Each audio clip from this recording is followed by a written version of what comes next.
atuuze.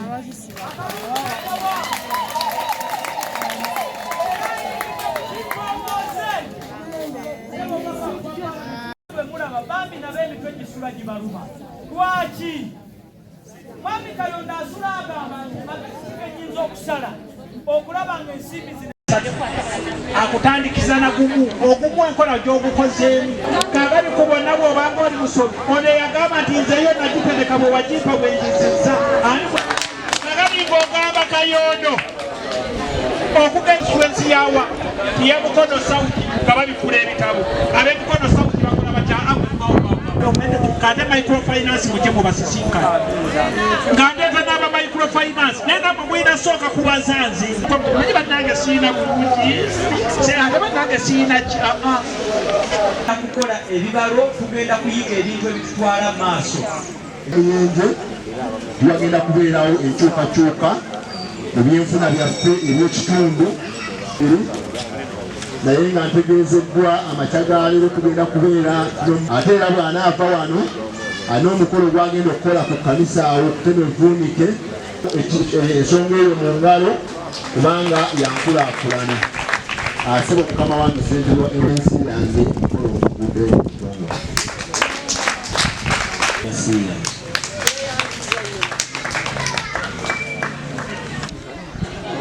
Ewambogo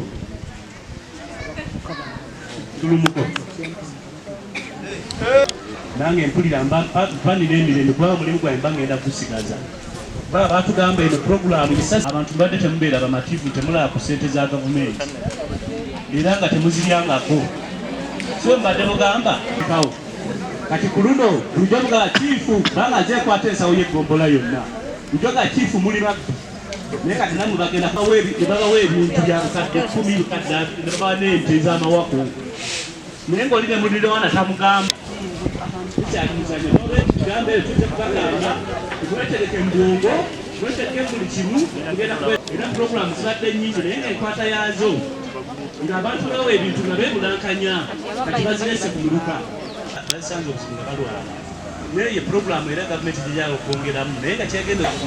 2021 okutuuka 2026 omuntu yenna anaakulaaku ebigambo bino byagenda okubagamba tewali we baabiwandiika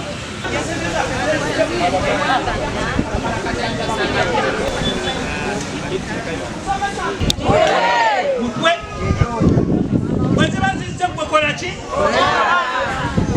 kubanga nnyama ntono nkayana eri muki tukimanyi ntono tezimala obukwakulizo kondera gavumenti eriwo gyoyagala ekole ki eya Kayondo bwerijja ate tuyeyagala naye nga tujja kukola ki tujja kukondera ya mwani Ntege Kenneth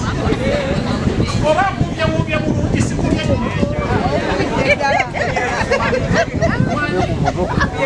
olw'ensonga zino ezazzi tutundeko zetwakoze eki zetwagudde era akajja kagendemu mu gavumenti kegamano kaleete kagendemu nze awo wakannamayima bwe baleeta obusanyi gye nangamba tugende mu busanyi tuba tukyali mu busanyi nti ate kati baleese mulinga tetugenda mu mulinga tuba tukyali mulinga nti ate ebigagi ne tugenda mu ligagi nensaba mu kutagalatagala okujejja yaweerera omuvubuka kati ye mubaka wa Parliament jajja yazira osanga omubaka teyandibadde waawano kale nekyono kyekirungi okulonda omubaka akutegeera so omubaka invesita mu kitundu ekitundu aba takimanyi kyanjawulo okubeera invesita mu kitundu kyanjawulo okubeera ow'ekitundu kyanjawulo najja nezimbawo essomero najja nezimbawo amaka aweebale gwe naye toli wa kintu kikola ki kakati omubaka ayongera byebino byogera yenze kubanga nze ndi waawano era ne bwe naabanga wano saagala kyembalekera bakiteeke kugundi nga abali mu kumulisibwa kati essente ezo gwe ng'omubaka omukono gwe tukwagalamu mu kufulo ya palamenti zongezebweko ffe tuli beeteefuteefu okuzikozesa bye tuzaagaza. Tweyanziza tweyanze. Okoza PDM tujagala nnyo tweyanziza nnyo tweyanzeege kati nga ffe ng'aba gurupu yange tugenda kukola n'amaanyi era kuba tubadde tuli bakozi twali tubulamu buguzula nyongeza yokka kaffe twagala kutwongeza kulaba nti nyongeramu ntya mu bizinesi yange kuba kati nga ffe tukeera ku makya buli kimu nga tukikwasaganya tukola sabbuuni tukola obwo obuwota buyita obw'amazzi kati tusengejja amazzi gaffe kuli faayo obwo butukozesa kuba tuyiwamu amazzi n'otagafumba naye ne geefumba gokka n'obwo omuntu amazzi nga mayonjo nokyagajjemu nga kiyonjo n'abeera nga buli kimu kyonna kati nze ndabira ddala nga nebaza bwebaza pulezidenti waffe kuba nze nali nafiirwa dde omukisa nga sifunangako kakisa kamwebazaako bakwogera naye bintu ebyo nga bijja naye tubuulira bikomeeyo bikomeeri naye olwaleero nzikiriza nti nange nze omu bagenda okufuna sente ezo tweyanziza tweyanze gate tulaba nga zigenda tukolera naki n'amaanyi kubanze bwe bampa akakadde nenyongeramu omwange nja kuba nsabira n'abalala basobola okukola ki okuzifuna kuba tubadde nga tulowooza oba batulimbalimba sente tezituuke naye kirabika tutuuse yengedde era tweteeseteese bulungi okufuna sente zino tugenda kuzikozesa ebyo bye twazisabira funa mpolampola bakola obulimu kati nga okukola sabbuuni oyo ab'obudaala nga batunda ennyaanya entula biriŋŋanya mimonde biki obudaala obwo bwe butyo so abantu abakyala beeteeseteese bulungi ez'abagurupu yange okufuna sente ezo okuzikozesa obulungi n'okuganyulwamu mu maka gaabwe. Ali Kamanchi Officer Mukono District tubadde wano e Namuyenje olwaleero mu ggombolola y'e Nakisunga nga tuli kusomesa abantu bano abeenyigira mu nkola eya Parish Development Modal naddala nga tunyikiza empagi ey'okusatu gye bayita eya financial inclusion okutuusa obuweereza obw'ebyensimbi eri abantu abo abagwa mu bitundu 39 ku 10 ebyaba Namuyenje ggombolola y'e Nakisunga wano abalabika nti ensimbi zikyabatawaanya naye ate nga bandyagadde okukola emirimu nga beewola ensimbi zino okuva mu banka yaabwe ey'omuluka ogw'e Namuyenje.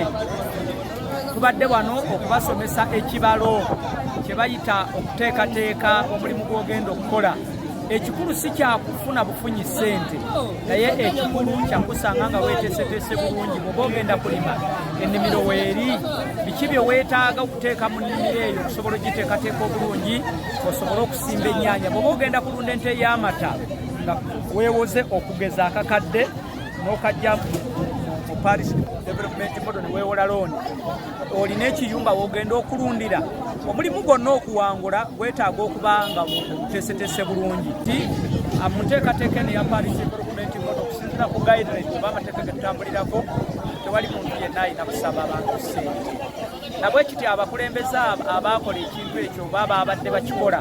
twongedde okubakubiriza tubaga nti ekyo bakireke omuntu agende ku fotokopiya yeeyokesezeemu empapula zino kubanga yeetaaga business plan omuntu yeetaaga individual loan application form omuntu yeetaaga loan appraisal omuntu yeetaaga loan agreement omuntu yeetaaga ebiwandiiko ze tuyita loan management tools naye ebiwandiiko ebyo bambi bya nsimbi ate ffe ng'obuvunaanyizibwa bwaffe tugaba kopi emu yokka gye tuteeka mu muluka abantu abo basobole okugyeyokeramu twongere okubawa obukugu tubasomese bayiga okujuza ebyo n'olwekyo ekyo tukivumirira era tetukyagala kukiraba wantu wonna abantu bannayuganda bayiga okubeera n'obuvunaanyizibwa kubanga batuba tugamba abantu bali kusaba muntu sente ate gwe n'ogenda maaso n'owaayo sente kakati azigabye n'azitutte bonna baba beetaaga kuvunaanibwa ayinza okwogera ebitatuukirize buki bwe mba nina kyenkola nteekeddwa okukola nga tewali ansi ekyokubiri okunoonya okumanya okunoonya okukola ki kubanga gyange munsire mutenjagala nnyo abantu nga badda njagala bintu bireke wano okunoonya tudemu nga badde bakusiramire okunoonya okumanya abantu bangi mu nsi balemeddwa ekusookera ddala nga beetwala nti bamanyi